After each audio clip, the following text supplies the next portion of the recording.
Sam. Hi Danny, how are you doing? I'm good, how are you? Yes, good. Still got withdrawal symptoms from C to C, I think. Yeah, it's one of the only places that I get really, really severe post-gig blues from. Like, you look forward to it so much. It's like Christmas as a kid. You look forward to it so much, and the minute it's gone, it's just like, wait another whole year to feel that excited again. Yeah, it's a big family, isn't it? Yeah, the British country community is incredible, really special. Yeah. Now, you've had a really incredible few months or so, haven't you? Would you like to tell us what you've been up to, Danny? Yeah, so I released my first record, Making Memories, in November. So we did a few shows all around the UK, sort of launching that. And by January time, I was asked to go out to Springboard Festival in San Diego in the States and play some shows for them over there, which was incredibly exciting. And then also off the back of that, I've been asked to go back there. Going to be doing some shows there in September, and then going to be doing a UK tour in June, and the first date is going to be my festival slot at Buckle and Boots. I was going to ask if it was the Buckles and Boots Festival you were doing. I saw some of the stuff that you'd put up on Facebook about the link you're doing with another band in USA. That is right. So I ended up chatting to a guy called Paul Saunders over there, who in the States, who's actually a British guy, but he's an American manager. He currently manages a band called Breaking Ground over there, and they're like a really sort of like rootsy American southern rock band with like a country twang to it. It's really cool stuff that they do, and he basically just wants to put the two of us on tour together and wants to do this thing which he calls like Step Across the Pond. So it's kind of like a country to country vibe, except one goes to one and one goes to the other. Sounds really exciting. Yeah, it's really exciting. It's really, really cool. As I say, it's obviously like getting to the States, doing what I do is something that I always kind of dreamed of. What part of the States? Is it Nashville or? So I'm going to be going to Nashville after the tour. I'm going to be hopefully doing a recording stint in Nashville at the end of the tour. And then the tour is going to be, the first date is in Missouri on the 1st of September, so that's just been, and then we're putting the rest of it together sort of in and around the Midwest as we speak. So yeah, it's exciting stuff. That's really good. And tell us a bit about your inspiration to write the song that you launched in November. What was your inspiration behind that song, and what got you into country music?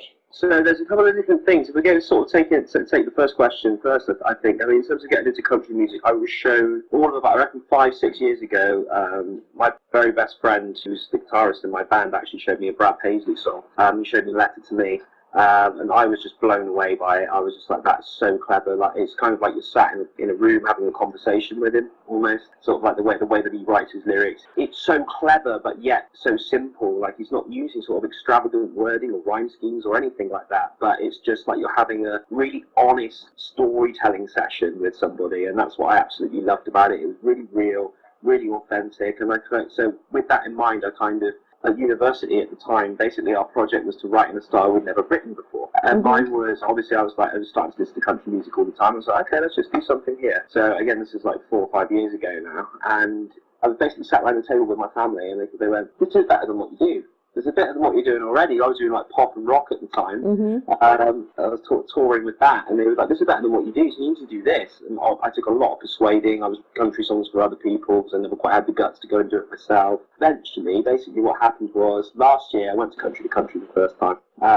and I saw Chase Bryant play like about 11:30 at the Indigo, first thing in the morning, and I saw him playing. He was telling a few stories, and he was very charismatic on stage as Chase Bryant, and I was kind of like, that's what I want to do. That's it. Like, that's it there. That's got everything. As a live performance, that's got all the elements of what I love about the music in it as well. So I was just like, I can't resist it anymore. I'm gonna go and give it a go. And funny enough, that weekend was the same on the Saturday night was where I met my girlfriend. Cool.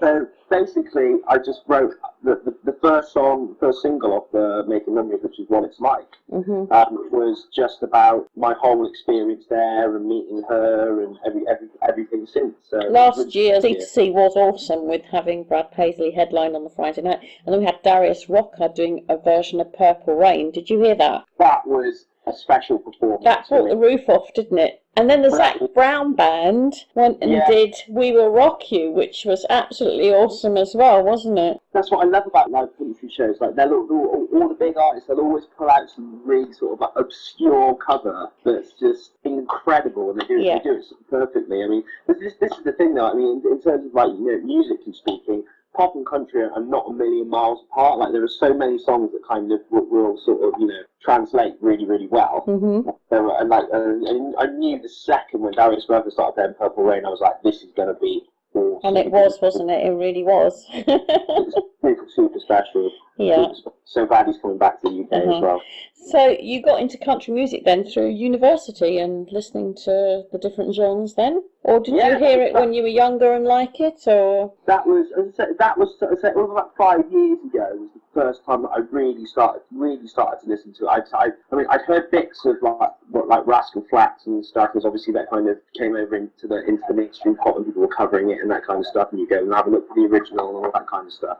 And there were bits and bobs that I listened to, but it was once I heard that Brad Paisley song, and then it was just from there, really. I was just constantly, I was starting to chat to people and meet people who loved country music. The place I was working at the time, my boss there, I remember the very first conversation I had with him. He was like, I said to him, what kind of music do you listen to?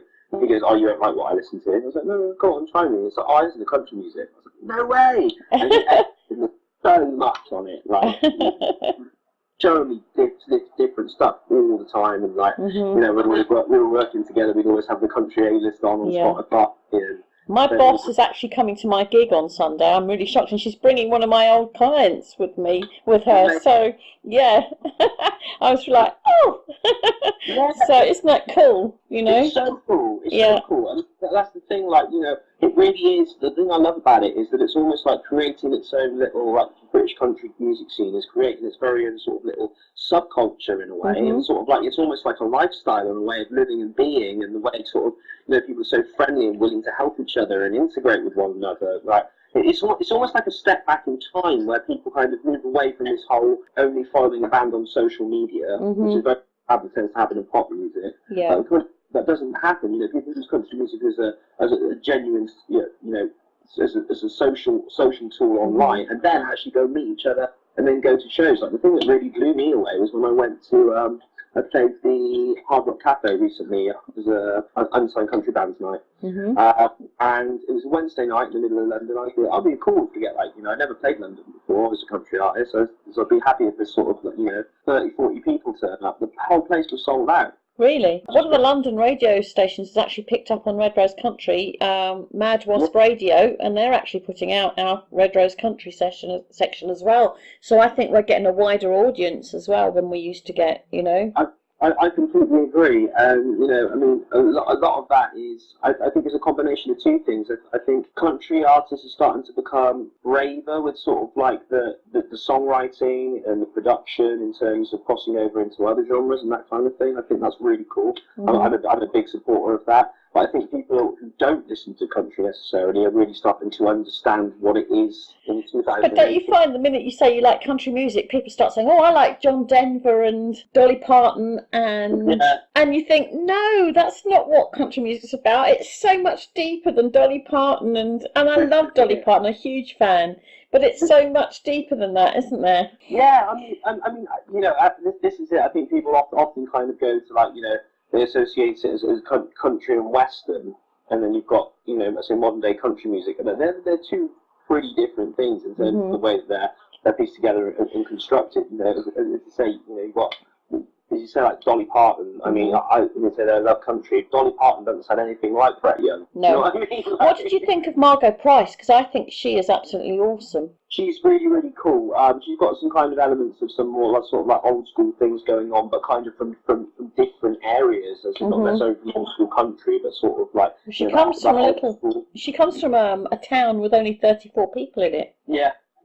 So. Yeah. But no, I mean, such a diverse range of genres all over the weekend, I felt. This is what I really love about it now. Country music's getting a lot braver in that sense, more and more. As I say, Margot Price has kind of got almost some sort of psychedelic influence in there, in certain places. But then you've got someone like Russell Dickerson, who's very much sort of breaching over into the pop bracket, and then the same for Old Dominion with Rocky Line. Yeah, and then you had Sugarland. They're kind of a little bit poppy too.